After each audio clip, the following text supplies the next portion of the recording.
machine, the dragon, if you like, the domestic dragon, it will breathe fire, providing heat, warmth, and electricity, and it will produce fertilizer to grow new food again, thereby ending the food poverty issue, ending the energy poverty issue, ending the water and sanitation poverty issue, all in one fell swoop. Think about it as we go through. I'm going to tease you into it. We know in the renewable energy sector, dealing with energy poverty, that renewable energy suffers from intermittency problems. It's not always available. The sun doesn't always shine. The wind doesn't always blow. The water doesn't always flow. So all of these wind power, solar power, hydropower suffer from some lack, some poverty at some time of the year.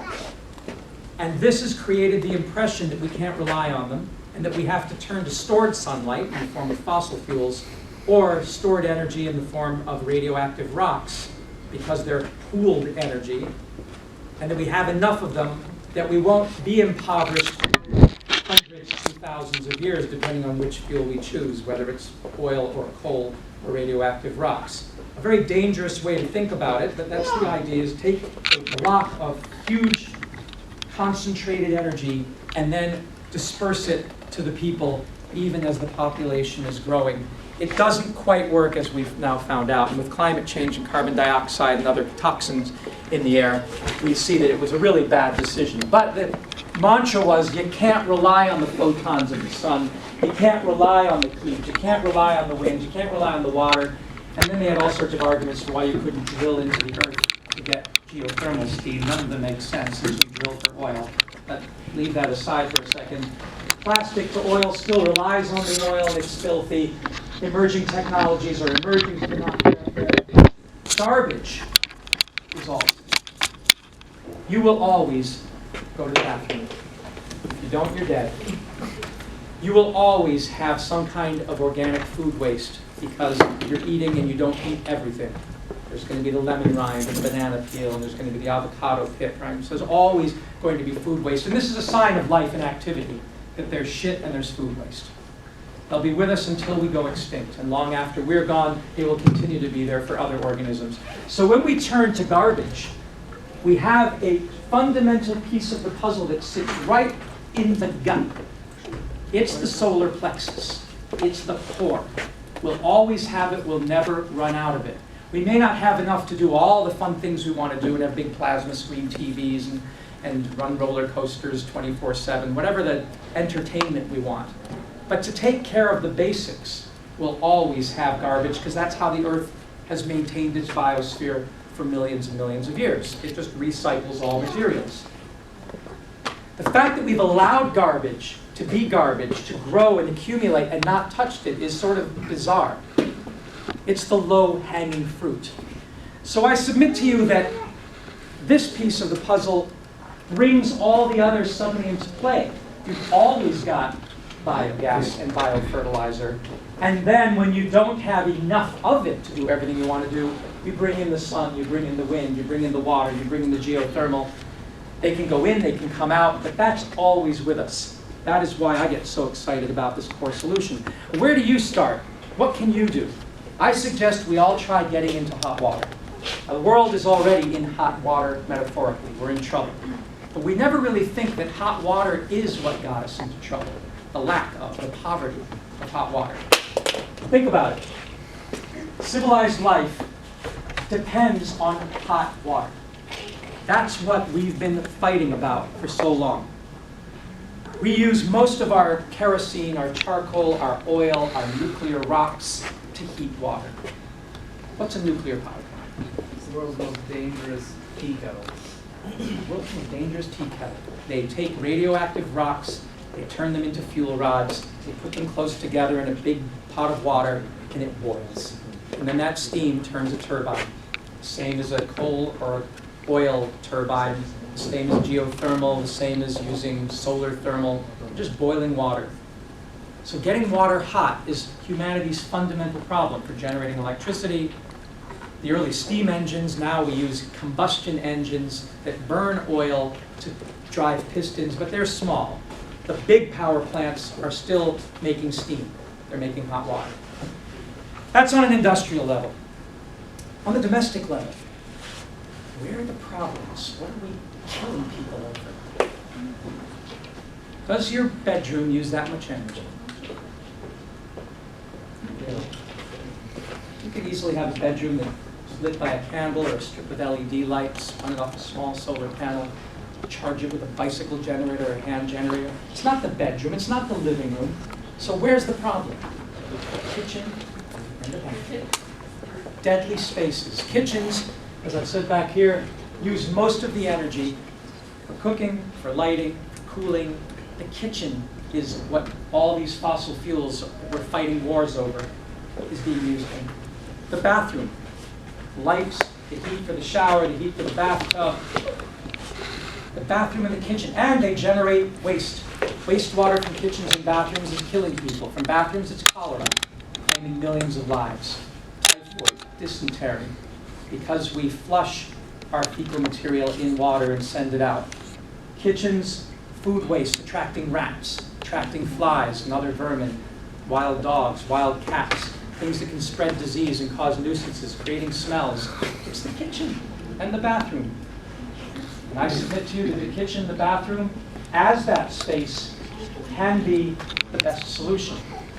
Right now, there's a project that I've been involved with on and off and had there's a lot of political tension around in Wadi Khadron, Khadron Valley, Khadron Valley, Wadi Nar in Arabic.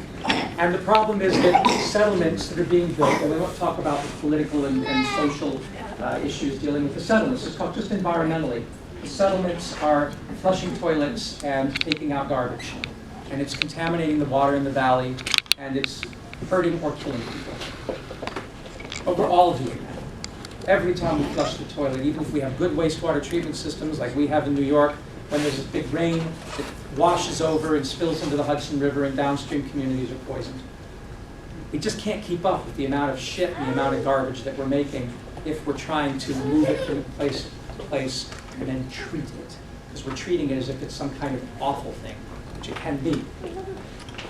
Wealthy areas are contaminating poor areas are contaminating themselves, and yet we're sitting on this incredible resource. A study was done in the hotel industry trying to green the commercial kitchens and restaurants because they found that kitchens use 2.5 times the energy per square foot than any other commercial space in the world. That's where, if we're going to solve energy besides the transportation sector, kitchens is the big sector that's consuming all this energy. 2 to 3 times the amount of energy. Domestic kitchens follow the same trend, but the domestic kitchen you can control. Unlike the commercial kitchen where there has to be a lot of agreements made, you have control over your kitchen. I submit to you the reason we haven't reconceived kitchens and bathrooms is because they are in the domain of the female. Men build them, but they don't often talk worldwide to women who have to deal with the domestic sphere, taking care of children, nurturing, making sure there's proper hygiene and health, making sure there's proper growth. The kitchen and the bathroom are where this battle is fought every day, and women have been traditionally excluded from the conversation. Yet, when women get brought back into the conversation, and we see that sustainable development is really about redesigning kitchens and bathrooms, then we can do something at a personal level. So, we turn to the theory of the energy ladder. Anybody heard of the energy ladder? What do you know about it? That has been going up time, right, as a species. So we're getting more civilized as we move up the ladder? Well, we've gotten more, I guess, like we get more energy out of each progressive source of fuel, and that's what's allowed us to build the society that we have now. And the energy ladder is a truth that has been misrepresented, which is why there's a paper here in Renewable and Sustainable Energy Review. You can't see it. It's called the energy ladder, theoretical myth or empirical truth. The truth is, of course, we are getting more efficient. The myth is that the ladder was built properly. That the trend was people in non-developed countries with very low incomes start with solid fuels, crop waste, dung, and then after they've burned this smoky dung, and as you see happening in villages in India, where over they say in the world, 4 million women and children die every year from indoor air pollution because of the use of solid fuels. Julia Roberts and Hillary Clinton and the Clinton Foundation putting millions into cleaner cook stoves to try to reduce this and move people up the ladder. The assumption is you then go to wood, but of course that leads to deforestation and then the consequent loss of fertility and flooding. So we want to move away from wood, and they move on to charcoal, carbon monoxide poisoning, other hydrocarbon toxin poisoning. It's another reason that the forests are coming down. That's not good. Go on to coal, a fossil fuel, also filthy and dirty. But this is how historically it went. So the ladder represented historical milestones, but it doesn't represent what's good. We then went to kerosene. Then as you got more income, ethanol and methanol. Then people moved to liquid petroleum gas, propane, and natural gas came later. And then finally at the apogee is electricity. And there is this myth that if we're going to meet our sustainable development targets, we need to have all electric kitchens and all electric bathrooms. Water heaters that use electricity. Water heaters and stoves that use electricity. But behind this is the horror. What's the problem with electricity running our kitchens and bathrooms? It generates electricity. And how are we generating it? Fossil fuel. So we're not really going up the ladder. We're going up and going right back down. Doesn't make any sense. We're saying that solid fuels, that biomass is not good, that it's not sufficient, but we're plunging right back in all the time. We have a different idea with home biogas. We believe in natural gas at the top, but we believe in truly natural gas, not fossil gas, which is unnatural. We believe that as you move up the ladder, you should come right back to the biomass sector, but go from garbage. And then you can generate electricity from it. You can use it directly, much better than generating electricity if you're using it for cooking or using it for heating water. So the energy ladder has seduced a lot of development agencies into pushing the all-electric lifestyle to the detriment of people and our environment.